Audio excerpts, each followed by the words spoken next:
तेज खबर, पैनी नजर।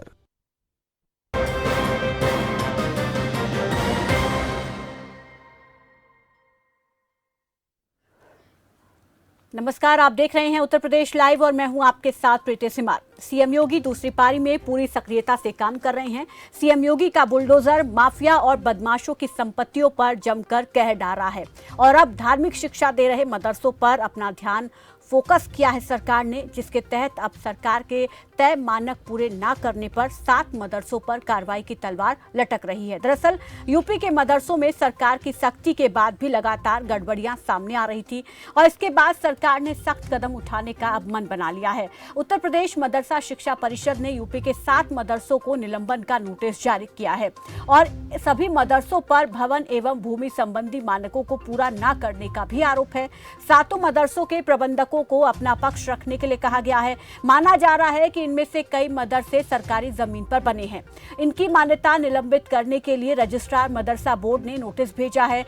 बोर्ड से नोटिस मिलने के बाद मदरसा संचालकों में हड़कंप मच गया है। बता दें कि मदरसा बोर्ड द्वारा बार बार मोहलत दिए जाने के बाद भी इनके द्वारा मानक पूरे नहीं करने पर अब इन पर सख्त कार्रवाई होने वाली है। ये भी कहा जा रहा है कि अब मदरसों पर भी योगी सरकार की तरफ से बुलडोजर चलाया जा सकता है। अब तक हम देख रहे हैं कि योगी सरकार 2.0 के तहत यहाँ पर जो है पूरी एक्टिवनेस के साथ काम कर रही है। माफियाओं की संपत्ति पर जो है बुलडोजर चल रहा है, बदमाशों की संपत्ति पर बुलडोजर चल रहा है और अब उन मदरसों पर भी बुलडोजर चल सकता है अगर उन्होंने मानकों को पूरा नहीं किया। हालांकि अभी जवाब देने के लिए कहा गया है। अब जवाब जब दिया जाएगा उसके बाद यहाँ पर देखना होगा कि सरकार की तरफ से क्या एक्शन लिया जाएगा। लेकिन भूमि एवं भवन मानक पूरा ना करने का इन 7 मदरसों पर आरोप है और फिलहाल इन्हें जो है नोटिस जारी किया गया है और जिसके तहत जवाब देने के लिए इनसे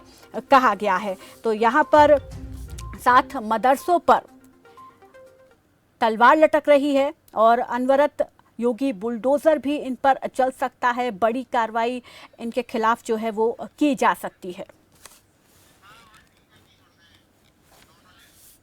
और वहीं इस पर हमारे साथ बातचीत के लिए कुछ खास मेहमान जुड़ गए हैं। हमारे साथ बीजेपी प्रवक्ता अमृता कुमार जुड़ गई हैं। अमृता जी नमस्कार, स्वागत है आपका खबर फास्ट पर। और वहीं सपा प्रवक्ता मोहम्मद तारिक हमारे साथ जुड़ गए हैं। मोहम्मद तारिक जी नमस्कार, स्वागत है आपका। मोहम्मद तारिक जी, सबसे पहले आप ही से मैं शुरुआत करना चाहूँगी। अब तक हम देख रहे हैं कि यूपी में सरकार 2.0 यानी कि नई पारी के तहत जो है पूरी एक्टिवनेस के साथ काम कर रही है। माफियाओं की संपत्ति पर बुलडोजर कहर ढा रहा है, यहाँ तक कि बदमाशों की जो संपत्ति है उस पर भी बुलडोजर का कहर। और अब यहाँ पर 7 मदरसों को नोटिस जारी कर दिया गया है, उन पर भी बुलडोजर चलने की संभावना है कार्रवाई के तहत। देखिए, कौन से मदरसे कहाँ के हैं इस तो अभी मेरे पास वो न्यूज पूरी है नहीं कि कौन से मदरसे हैं और उनका जो ये मदरसा बोर्ड है उसने नोटिस क्यों दिया है। लेकिन हाँ, अगर पूरे ओवरऑल जो परिस्थितियां हैं उनको देखा जाए तो कहीं ना कहीं काफी दिनों से बीजेपी की जो भी इनकी जो कार्रवाई है वो बहुत ज्यादा एक तरफा कार्रवाई होती जा रही है। बिल्कुल क्लियर कट है ये चीज। अभी आप दिल्ली में देख लीजिए, वहां भी एक तरफा कार्रवाई की गई। जो खासकर चुनिंदा एक समुदाय के लोग हैं उन्हीं की जो धार्मिक स्थल है उनको तोड़ा जा रहा है और बगल में दूसरा धार्मिक स्थल है उसको टच नहीं किया जा रहा है। हम नहीं कहते कि किसी भी धार्मिक स्थल को टच किया जाए, लेकिन जो भेदभाव की भावना है वो बहुत ज्यादा बढ़ गई है। और जहां तक मदरसों की बात है तो शायद ये लोग भारत का इतिहास भूल गए हैं कि भारत की जो आजादी की पहली लड़ाई है वो मदरसों से ही लड़ी गई थी, दारुल देवबंद से ही लड़ी गई थी। शेखुल हिंद जो थे इन्होंने रेशमी रुमाल की एक मूवमेंट स्टार्ट किया था। आप बात समझ सुन लीजिए मेरी पूरी। वो मदरसों से ही स्टार्ट किया गया था। उसी मदरसों से वही जो आजादी की लड़ाई की जो चिंगारी थी वो इतनी ज्यादा बढ़ गई कि उसमें सारे लोग आ गए। आज उन्हीं मदरसों से ये सवाल किया जाता है जिन्होंने देश की आजादी के लिए हंसी हंसी, एक नहीं मैं 50 उलमाओं का नाम गिना दूंगा जो हंसी हंसी फांसी पे चढ़ गए। वो मदरसे से ही पढ़ के गए थे, वो कहीं और से नहीं पढ़े थे। वो दारुल देवबंद जो आज जिसकी ये लोग जिन मदरसों की बात करते हैं वो उसी मदरसे से पढ़कर उन्होंने देश की आजादी के लिए अपनी जान दे दी। तब वो दूसरे थे। और ये लोग कौन है जो जेलों से चिट्ठी लिख के माफी मांगा करते थे?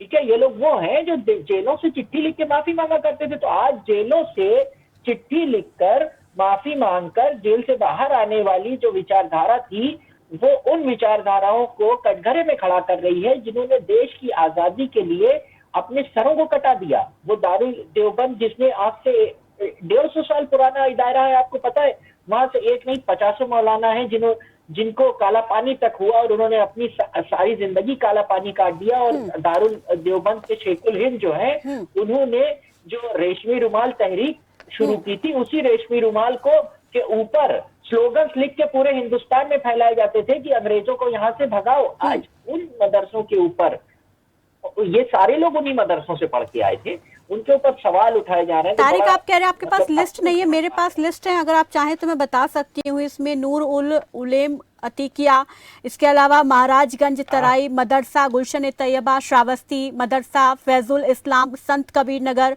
मदरसा इस्लामिया, सुल्तानपुर मदरसा तालीमुल कुरान, इसके अलावा प्रयागराज का बता दें आपको मदरसा रहमते निस्सा, प्रयागराज मदरसा इस्लामिया, वारसिया वाराणसी, ये मदरसे हैं जिनको फिलहाल नोटिस भेजा गया है और इन पर कार्रवाई हो सकती है। फिलहाल अभी इनसे जवाब दिया जाएगा। देखिए, मेरा कहने का मतलब यही है, नोटिस दिया गया, बड़ी अच्छी बात है। कम से कम बुलडोजर तक डायरेक्ट वाला तो अप्लाई नहीं किया गया, जैसे आपने दिल्ली में अप्लाई किया और सब जगह बगैर नोटिस के आप बुलडोजर लेके चले गए। तो अब कम से कम नोटिस दिया है, बड़ी अच्छी बात है, हम स्वागत करते हैं। इसका नोटिस का जवाब दिया जाएगा। कंसर्न मदरसे क्या नॉर्म्स नहीं पूरे हो रहे हैं, क्या दिक्कतें, वो जो संवैधानिक प्रक्रिया है उसको फॉलो करिए। उसमें कोई बाधा आ रही है तो किसी भी चीज को गिरा दीजिए। हम कतई उस चीज का फेवर नहीं कर रहे हैं। हम ये कह रहे हैं कि अगर कहीं पे प्रक्रिया है, कहीं पे सुप्रीम कोर्ट का आदेश है, उसको दरकिनार रखकर और इस तरीके की कार्रवाई आप कर रहे हैं जगह जगह पे, तो ये बड़ा दुखदाई है और संविधान के लिए भी बड़ा खतरनाक है और समुदाय विशेष के लिए। मैं बता रहा हूँ, बड़ी डेंजरस सिचुएशन क्रिएट ये कर रहे हैं। एक समुदाय विशेष को बड़ी कायदे से और बड़ी उससे टारगेट किया जा रहा है, जिसके ऊपर में आप देख लीजिए इधर 2-4 रोजों में जो अंतरराष्ट्रीय मीडिया है उसने भी बड़ी तीखी प्रतिक्रिया की है। और अगर ये मदरसे हैं तो इनकी तरफ से जवाब दिया जाएगा जो भी नोटिस दी गई है। ठीक है अमृता जी, यहाँ पर अब तक हम देख रहे हैं कि माफियाओं पर, बदमाशों पर योगी सरकार बुलडोजर चला रही है, कार्रवाई कर रही है। अब मदरसों को यहाँ पर जो है नोटिस जारी किया गया, आप इस पर क्या कहेंगे और किस तरीके के, जरा ये भी बताएं कि क्या मानक ये मदरसे जो है पूरा नहीं कर रहे हैं जिसके तहत इनको नोटिस जारी किया गया है?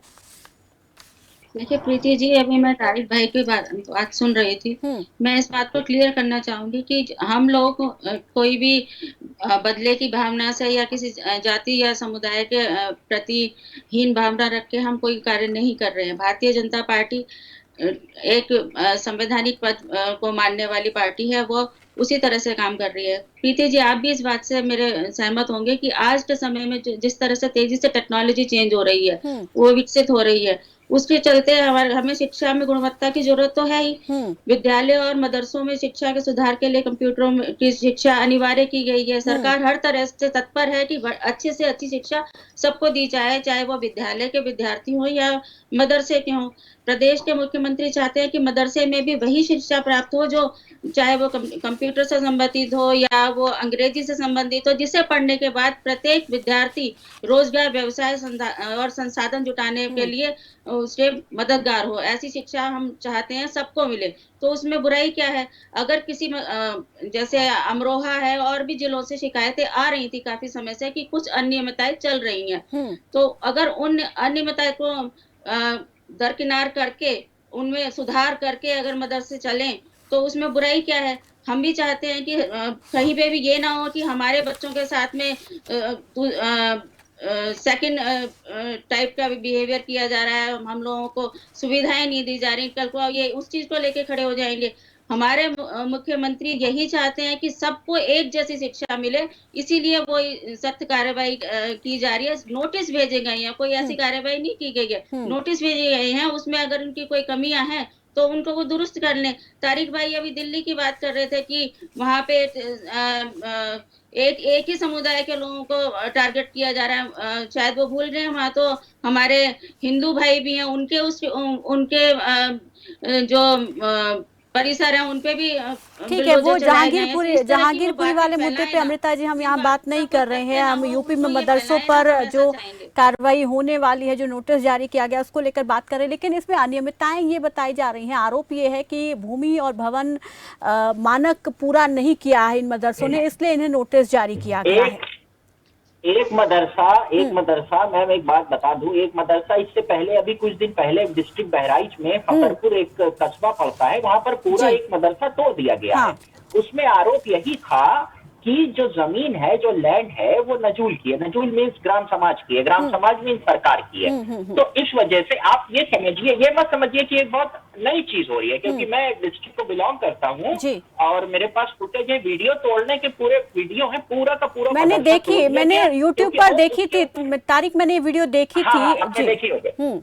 जी जी जी प्रीति जी, आपने देखी जी होगी। जी अमृता, वहां पर तो कार्रवाई बिल्कुल तुरंत प्रभाव से कर दी गई। हालांकि यहाँ पर तो चलो समय दिया है, नोटिस दिया, वहां तो तुरंत प्रभाव से कार्रवाई कर दी गई। और आपके मंत्री भी ये कह रहे हैं कि जो भी सरकारी जमीन पर जो भी कब्जे होंगे उनको हटाया जाएगा, वहां पर बुलडोजर चलाया जाएगा। धर्म सिंह जी का बयान सामने आया, जो कैबिनेट मंत्री है यूपी सरकार में। देखिए, सरकारी जमीन के ऊपर अगर कुछ है, अगर वो सरकारी है, अगर उसमें कोई अनियमितताएं नहीं है, तो नहीं तोड़े जाएगा। अगर कुछ भी उसमें कमी पाई जाएगी तो उसके ऊपर एक्शन लिया जाएगा। उसमें कोई भी ये बात नहीं है कि किसी एक समुदाय के लिए, वो तो कोई स्कूल होगा, उसके ऊपर भी एक्शन लिया जाएगा। तो ये बनाते वक्त क्यों नहीं देखा जाता, ये मैं आपसे आगे सवाल पूछूंगी। हमारे साथ वरिष्ठ पत्रकार भी जुड़ गए हैं, पंकज से, उनको भी इस चर्चा में हम शामिल कर लेते हैं। पंकज जी नमस्कार, स्वागत है आपका हमारे चैनल पर।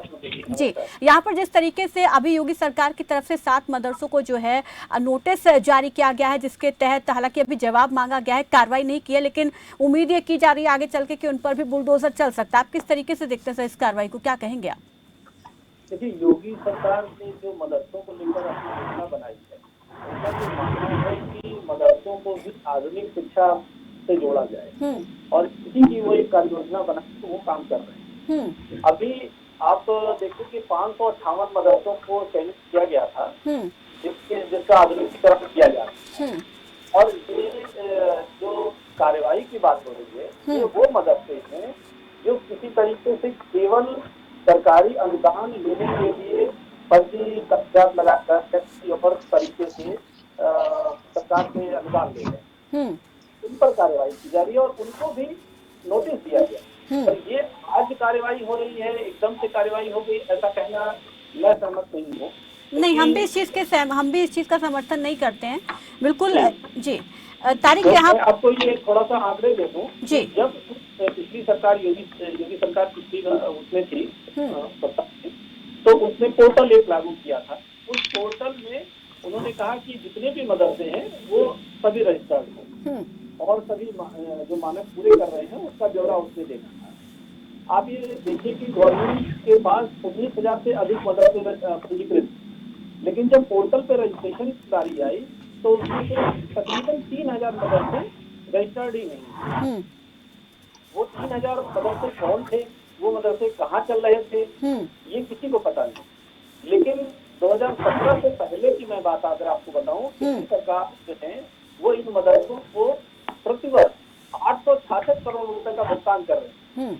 तो अगर इन मदरसों को भुगतान किया जा रहा है, पब्लिक मनी दी जा रही है, तो सरकार का ये भी है कि जिम्मेदारी है कि वो ये जाने कि आखिर ये जनता का पैसा कहाँ खर्च हो रहा है। कहीं ऐसा तो नहीं कि गलत लोगों के हाथों में जा रहा है और सरकार इसी प्रक्रिया को आगे बढ़ता है। तो जो ये आरोप लग रहे हैं, मुझे लगता है कि इन आरोपों में कोई ऐसा दम नहीं है और सरकार ने ये प्रक्रिया 4 साल 5 साल पहले शुरू कर दी थी और अब जाके वो इस पोजीशन पर आई है कि जो अभी तक पंजीकृत नहीं हो पाए हैं, जिन्होंने अपने मानकों की जानकारी नहीं दी है, वो कौन लोग हैं, कहाँ हैं, उन पर कार्रवाई के लिए लिखा जा रहा है। तारिक, यहाँ पर जिस तरीके से पंकज जी बता रहे हैं कि सरकार से वो ग्रांट ले रहे हैं, करोड़ों पैसा ले रहे हैं, तो सरकार की भी जिम्मेदारी है कि कहीं ये फर्जी हाथों में तो नहीं जा रहा और सरकार को ऐसा लग रहा है कि कुछ गलत चीजें हो रही हैं, अनियमितताएं हैं, शिकायतें आ रही है, तो फिर उस पर कार्रवाई हो रही है, तो फिर दिक्कत कहाँ? नहीं, कोई दिक्कत नहीं है, कार्रवाई करें। अभी तो रिसेंटली उन्होंने कार्रवाई की, मेरे जिले में एक मदरसा गिरा दिया। अब ये जो 7 मदरसों की नोटिस दी अभी मैंने देखा, इनमें मसला लैंड का है कि जो लैंड है, देखिए उनको मदरसे की जो प्रोसेस है, जो पढ़ाई हो रही है, उसमें मैटर नहीं है कि वो जो लैंड है वो डिस्प्यूटेड है। उसके लिए आप जांच करा लीजिए। अगर लैंड डिस्प्यूटेड है तो नियम अनुसार, मैं कह रहा हूँ गिराना, इसलिए मैं कह रहा हूँ कि माइनॉरिटी जो है हिंदुस्तान की, उसको लग रहा है कि उसको छला जा रहा है या उसके साथ नाइंसाफी हो रही है, क्योंकि जो बुलडोजर है वो स्पेशली माइनॉरिटीज इंस्टीट्यूशन, माइनॉरिटीज के जो इबादत गाह है वहां पर, उनकी दरगाहें, उनके जो वो है, उनको ये टारगेटिंग करके अगर किया जा रहा है, ये महसूस ना कराए सरकार। और ऐसा बिल्कुल क्लिस्टर क्लियर, एकदम पानी की तरह साफ महसूस हो रहा है कि जगह जगह जो कार्रवाई हो रही है, वहीं पर जहां पर ये कार्रवाई हो रही है, वहीं पर नॉर्मल दूसरे लोग कह रहे हैं कि ये कार्रवाई मत करिए। अब बस समझिए, ये एक प्रक्रिया है पूरी, उस प्रक्रिया के होके जाइए और फिर अगर फाइनल प्रक्रिया बुलडोजर है तो उसको गिरा दीजिए, हमें उससे आपत्ति नहीं है। मगर अगर रोटी, कपड़ा और मकान की जगह 3 चीजें लेती जा रही हैं, आप समझ लीजिए, रोटी, कपड़ा, मकान, ये बेसिक नेसेसिटी थी, इसकी जगह बीफ और हिजाब और बुलडोजर, ये तीनों चीज इन बेसिक नेसेसिटी की जगह आप देख लीजिए। मुद्दे जो सामने इस वक्त हैं वो कहीं ना कहीं, कुछ दिन पहले बीफ था, फिर हिजाब था, अब बुलडोजर, सिर्फ बुलडोजर। ये अहम मुद्दे नहीं है, लेकिन फिर भी अगर आ रहे हैं सामने अहम मुद्दे, तो आप उसके, अगर वो अवैध जमीन पर भी बने हैं, अभी फकरपुर में आपने एक मदरसा गिरा दिया, किसी मुस्लिम तंजीम ने उस पर एतराज जताया, आप मुझको बताएं किसी मुसलमान ऑर्गेनाइजेशन ने प्रोटेस्ट किया? नहीं किया, क्योंकि अगर वो अवैध होगा तो उसको गिरा दे। लेकिन मुसलमान का ये सवाल जरूर कहीं ना कहीं बन जाता है कि अगर हमारे इदारों की इतनी ज्यादा जांच हो रही है, तो क्या इसी तरह अन्य धार्मिक जो स्थल है उनकी भी जांच हो रही है? क्या उनको भी जांच के दायरे में लाया जा रहा है कि आपके जो ये आश्रम है या और तरीके के जो धार्मिक इंस्टीट्यूशंस हैं, क्या वो सारे नॉर्म पालन के साथ काम कर रहे हैं? क्या उसकी भी बराबर किस्म से जांच हो रही है? ये सवाल उठता है या नहीं उठता है, ये भी इंपॉर्टेंट है। अगर नहीं उठता है तो ठीक है, हम इस सवाल को नहीं उठाते, लेकिन कहीं ना कहीं जो हिंदुस्तान की और उत्तर प्रदेश की माइनॉरिटी है, जो मुसलमान है, वो जरूर इस चीज को बहुत ज्यादा महसूस कर रहा है कि ये सब जो कार्रवाई हो रही है, ये कहीं ना कहीं एक धर्म विशेष को ध्यान में रख के की जा रही है। ठीक है, अमृता जी से इसका मैं जवाब लूंगी। अमृता जी, धर्म विशेष को लेकर, उसको ध्यान में रखकर कार्रवाई की जा रही है, एक विशेष समुदाय को लेकर जो है वो कार्रवाई की जा रही है, ऐसा लोगों को महसूस हो रहा है। मैं इस पर आपसे जवाब लूंगी, लेकिन पंकज जी कुछ कहना चाह रहे हैं यहाँ पर। पंकज जी बोलिए। जी, मैं आपकी बात को थोड़ा सा असहमति व्यक्त करूंगा कि सरकार दूसरे संप्रदाय के या धर्मों के जो संस्थान है उस पर कार्रवाई क्यों नहीं कर रही है, इसका मैं जवाब देना चाहूंगा कि जो भी सरकार से अनुदानित हैं, जिनको अनुदान मिल रहा है, सरकार उनकी जांच करा रही है। जो धार्मिक संस्थान अपने निजी तौर पर कोई इस तरीके के चला रहे हैं, पाठशालाएं, जैसे संस्कृत पाठशालाएं चल रही हैं, बहुत से ऐसे संस्थान की पाठशालाएं चल रही हैं, तो सरकार से अनुदान नहीं ले रहे हैं। अगर वो सरकार से अनुदान ले रही होंगी तो सरकार उनकी भी जांच कराएगी। जहां उसको एक अलग रंग देने की कोशिश की जा रही है, जो कि सही नहीं है। और अगर सरकार की मंशा केवल गिराने की होती तो वो सरकार ये नहीं कहती कि इन मदरसों में कंप्यूटर लगाया जाए, आधुनिक शिक्षा से जोड़ा जाए, वहाँ गणित और विज्ञान भी छात्रों को पढ़ाया जाए। ऐसा नहीं होता। तो सरकार की मंशा ऐसी नहीं है कि वहाँ पर केवल उनको बुलडोजर चला के गिरा दिया जाए। यही मैं कह रहा हूँ कि जैसे जब पोर्टल पे 19,000 उनको रजिस्ट्रेशन के लिए कहा गया, तो उसमें से 16,000 ही क्यों आए? ये सवाल खुद इस समाज के लोगों से पूछा जाना चाहिए कि क्या हमारे मदरसे जो हैं वो सही शिक्षा दे रहे हैं हमारे बच्चों को? वो कहीं ऐसा तो नहीं कि कुछ लोग सरकार से अनुदान लेने के लिए इस तरीके के मदरसे बनाए हैं? नहीं तो और आंकड़ा आपको दे दूं, जब सरकार ने कुछ मदरसों की जांच कराई तो वो मदरसे उन जगहों पर मिले ही नहीं। उनमें जो पंजीकृत बच्चे थे, जिनको सभी तरीके की सुविधाएं मिलती हैं, जैसे कि सामान्य एक छात्र को मिलती हैं, तो वो छात्र ही गायब हो गए। कई बार ऐसा मीडिया के माध्यम से खबरें भी प्रकाशित हुई कि 1-1 लाख बच्चे गायब हो गए, उनके नाम पे अनुदान दिया जा रहा था, वो मदरसे भौतिक रूप से उपस्थित नहीं थे। तो इन पर कार्यवाहियां फिर शुरू की गई। तो इसको अगर किसी धर्म विशेष के नाम पर या धर्म का रंग देकर किया जा रहा है तो मुझे लगता है ये सही नहीं। तारिक जी कुछ कहना चाहेंगे इस पर आप? ठीक है, देखिए मैं कतई नहीं कह रहा हूँ, मैं पत्रकार, हमारे वरिष्ठ साथी हैं पत्रकार, उनकी बात से सहमत हूँ। मैं नहीं कह रहा हूँ कि जो अगर सरकार अनुदान दे रही है तो आप जांच कराइए। आपने जांच नहीं कराई क्या? अभी 500 कुछ मदरसों को आप अनुदान दे रहे थे, उसमें कई मदरसों का आपने अनुदान रोका, जांच कराई तभी तो रोका। और जाहिर सी बात है कि सरकार अगर अनुदान दे रही है कहीं पर तो उसकी मॉनिटरिंग करे, हमें उससे एतराज नहीं है, हम बिल्कुल कंफर्टेबल है उसके साथ। आप मॉनिटरिंग करिए, आप उसकी जांच करिए, आप, लेकिन उनको ये भी फ्रीडम उनको ये होनी चाहिए कि जो इस्लामिक एजुकेशन है, जो कुरान है, वो इस्लाम का एक बहुत अभिन्न अंग है, उसको वहां पर पढ़ाया जाता है, उसको सिखाया जाता है। तो ये सब चीजें वहां पर होती है, मतलब आज से नहीं, सालों से होती है। तो उनको वो फ्रीडम मिले कि वो वहां कराए। और बाकी अगर गवर्नमेंट एडेड है, मुझे पता है कि आप सरकार उनको अनुदान देती है, अभी कितने न जाने 100 मदरसों के अनुदान आपने रोक दिए, तो आप जांच कर रहे हैं ना, आपको लग रहा है कुछ गलत है, तो ऐसा नहीं है कि आप जांच नहीं कर रहे हैं। और दूसरी बात, अगर अनुदान की बात है तो क्या जहां पर सरकार अनुदान दे रही है वही लोग सरकार के दायरे में आएंगे, बाकी लोग सरकार के दायरे में नहीं आएंगे। अभी कल ही बात हो रही,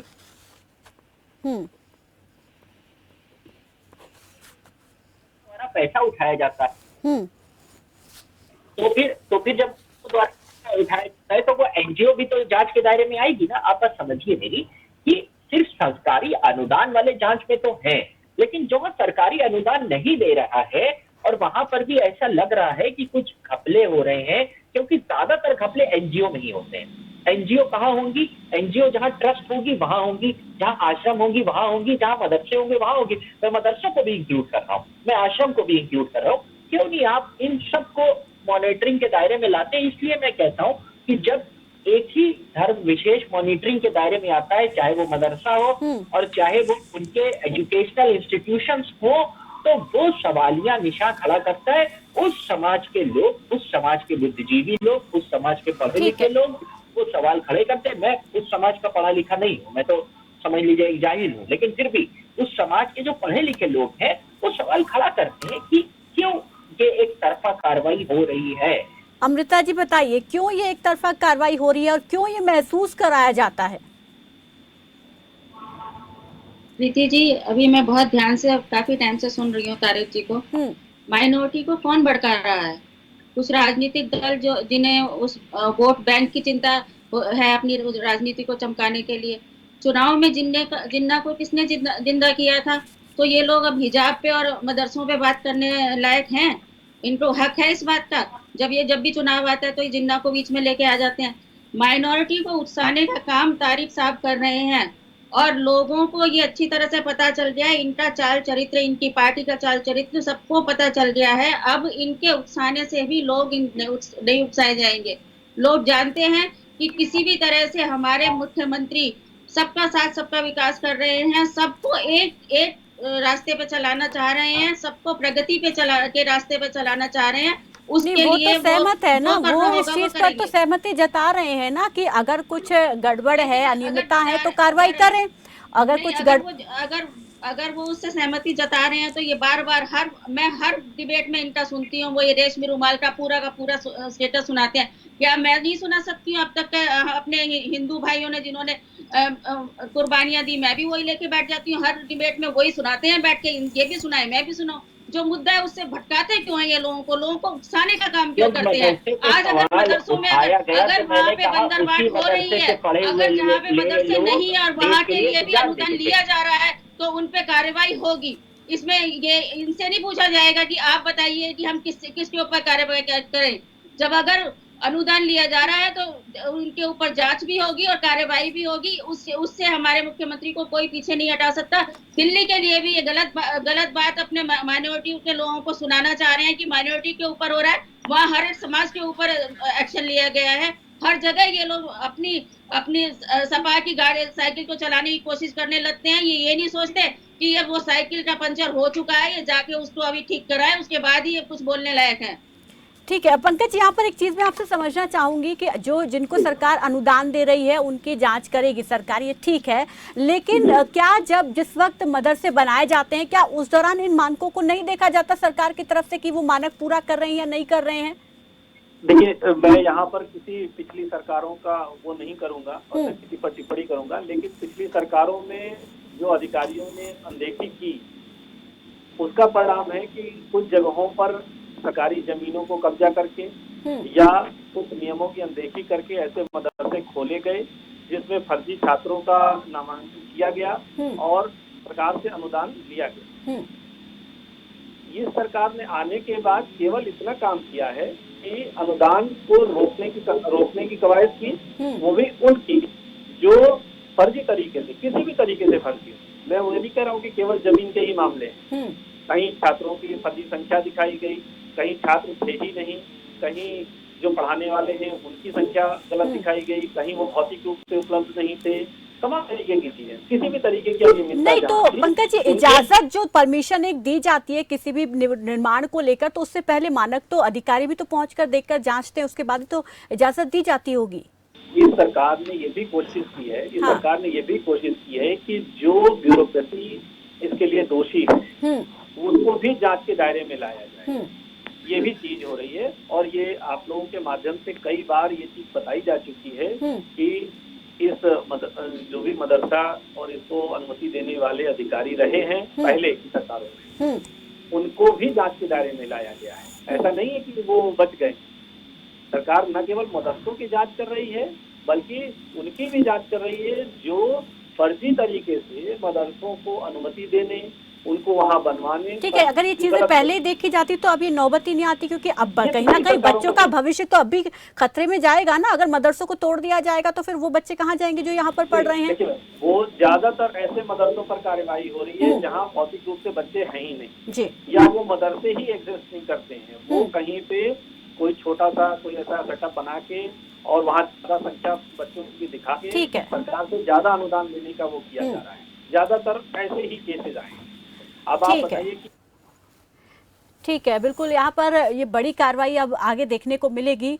बहुत बहुत शुक्रिया आप सभी मेहमानों का हमारे साथ जुड़ने के लिए, इस तमाम बातचीत के लिए। तो यूपी में 7 मदरसों को जो है नोटिस जारी किया गया है, हालांकि अभी केवल जवाब मांगा गया है, उसके बाद कार्रवाई की जाएगी। लेकिन कहीं ना कहीं यहाँ पर एक सवाल जो है विपक्ष की तरफ से वो उठाया जाता है कि एक विशेष समुदाय के खिलाफ जो है वो कार्रवाई की जाती है, उसको महसूस कराया जाता है कि उनके खिलाफ कार्रवाई की जा रही है। ये ऐसा नहीं होना चाहिए और साथ ही साथ यहाँ पर अब देखना होगा कि सरकार की तरफ से क्या कदम उठाया जाएगा। हालांकि अभी जो है केवल नोटिस दिया गया है, जवाब मांगा गया है, उसके बाद देखना होगा कि योगी सरकार इन नोटिस भेजे गए मदरसों पर क्या कार्रवाई करेगी। फिलहाल के लिए मुझे दीजिए इजाजत। नमस्कार।